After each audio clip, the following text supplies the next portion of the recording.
ज्ञान नाही विद्या नाही ती खेडेची कुणी नाही. बुद्धी असून चालत नाही त्यास मानव म्हणावे का? ओळखलत का? म्या सावित्री, सावित्री ज्योतिराव फुले. सातारा जिल्ह्यातील खंडाळा तालुक्यातील नायगावच्या खंडोजी निवासी पाटलांची मी कन्या.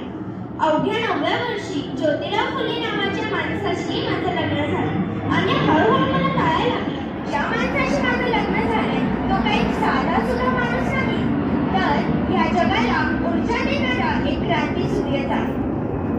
त्या काळी स्त्रियांनी उंबरा ओलांडण्याची पद्धत नव्हती. स्त्रीच्या जातीनं कसं आपण बरं, आपलं घर बरं आणि घरातील माणसं.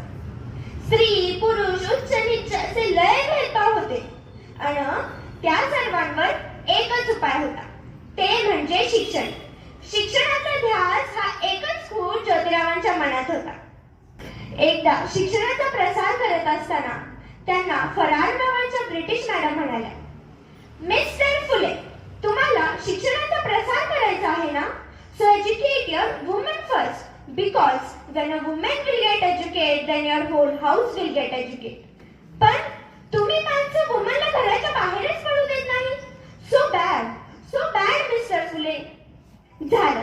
हे आले की माझ्याकडे पाटी पेन्सिल घेऊन आणि म्हणाले, सावित्री, आजपासून म्या तुला शिकवणार. झालं. सुरू झाला माझा अभ्यास. काना, मात्रा, आकार, उकार, बेकेबे, बेदुनी चार हाच ध्यास. मी वाचायला शिकले, लिहायला शिकले आणि काव्य देखील रचू लागले. 1 जानेवारी, होय, 1 जानेवारी 1848 ला आम्ही पुण्यातील भिडेवाडीमध्ये आमची पहिली शाळा सुरू केली. मी पहिली शिक्षिका आणि मुख्याध्यापिका सुद्धा.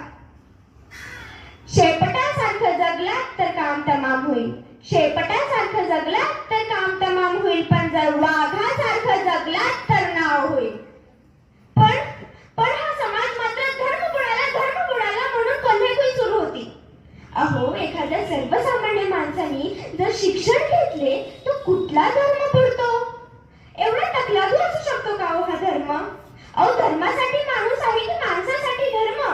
मी शाळेत जात असताना माझ्यावर चिक्कल फेकला मी सहन केलं. मला शेण मारलं मी सहन केलं. थुंकलं तरीही मी सहन केलं. पण माझा सहनशीलतेचा आता अंत झाला होता.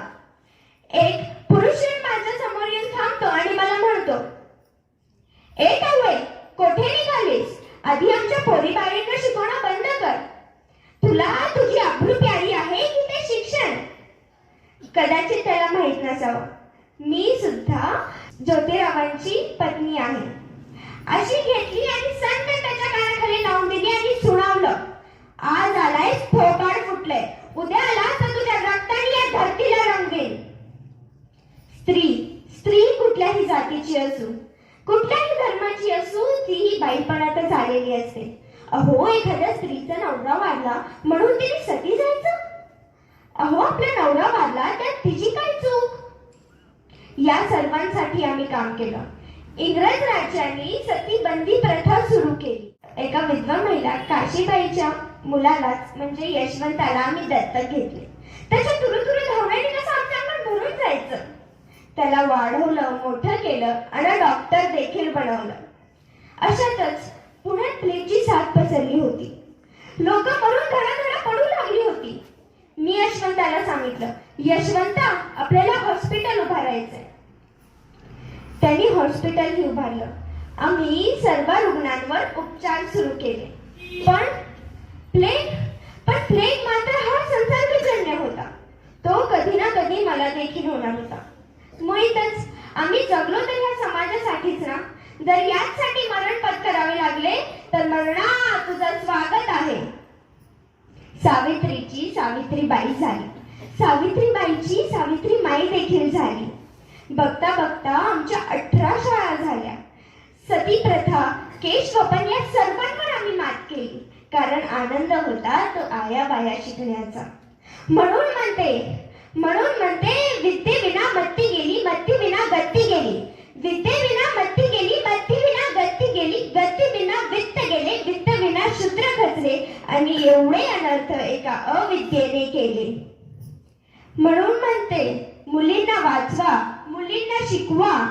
कारण जर एक मुलगा शिकतो तर तो एकटाच शहाणा होतो.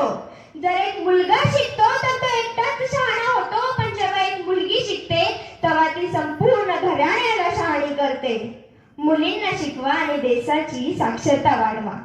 धन्यवाद.